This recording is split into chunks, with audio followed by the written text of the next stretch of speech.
ইন্না ফিল জাসাদি মুদগাতান, নিশ্চয়ই মানুষের শরীরে একটা গোশের টুকরা আছে। ইজা সলুহাত সলুহাল জাসাদু কুল্লুহু, যখন এই গোশের টুকরাটা ভালো হয়ে যায় সমস্ত শরীর ভালো হয়ে যায়।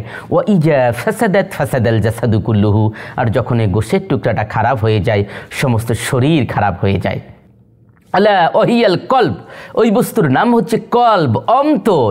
সুতরাং অন্তর যার ভালো হয় কাজও তার ভালো হয়। এই অন্তর দিয়ে উপলব্ধি করা যায় গয়েবের অস্তিত্ব। আল্লাহ তাআলা বলছেন এই গয়েবের উপরে ঈমান আনতে হবে। ঈমান বলতে কি বুঝায়?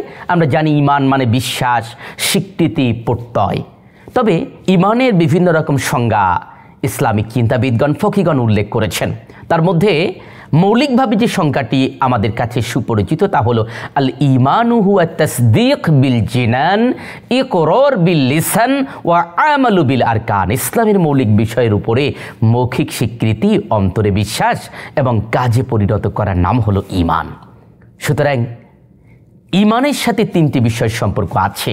যদিও ইমাম আবু হানিফা রাহমাতুল্লাহ আলাইহি তিনি ঈমানের সংজ্ঞা দিতে গিয়ে অন্তরে বিশ্বাস এবং মৌখিক স্বীকৃতির কথাই বলেছেন।